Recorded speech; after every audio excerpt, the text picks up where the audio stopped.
The deaths of George Floyd, Ahmaud Arbery, and Breonna Taylor have sparked nationwide protests. While the majority remain peaceful, many of them turn into riots. The damage caused has been felt across many cities. Portland, Oregon has been a focal point of violent demonstrations. Protests have been going on for months, and a quarter of them have been declared riots. In late June, the Portland Business Alliance reported close to $23 million in property damage and revenue. The Portland riots have also led to at least one death. An Antifa protester shot Aaron J. Danielson after a pro-Trump rally in downtown Portland. This kind of violence hasn't been unique to Portland, though. Kenosha, Wisconsin has also seen violent demonstrations.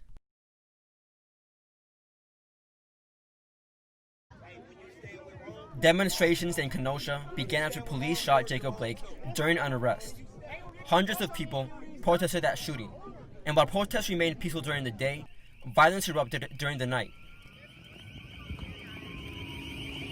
In one instance, a teenager, Kyle Rittenhouse, fatally shot two demonstrators with an AR-15. His attorneys say he fired the gun in self-defense. Rittenhouse says he traveled to Kenosha to protect businesses.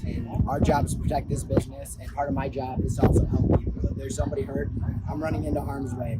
That's why I have my rifle, because I need to protect myself, obviously. But I also have my med kit. The community in Kenosha is reeling from all the unrest. The violence and property destruction has taken a toll on them. They share their concerns and what they hope leaders will do. It's emotionally hurtful. We didn't do anything to anybody. You know, why did we deserve it? Maybe somebody should take away from today is do unto others as you'd have them do unto you, and why don't you just show everybody respect? I don't care who you are, what color, race, creed, everybody deserves that. Let's figure out how to bring some peace to this. Let's, nobody needs to suffer on both sides of the fence. We need to work with each other. You know, if anybody's going to grow and move forward, you need to do it together. Many Americans feel the same way, and they're urging leaders to take action. Instead, many leaders have been slow to act or have found ways to minimize the violence. Cooperation between state and federal governments has become strained, and leaders have resorted to blaming each other. After President Trump blamed Ted Wheeler for the chaos in Portland, the mayor responded and blamed the violence on him. Some organizations have tried to justify the riots.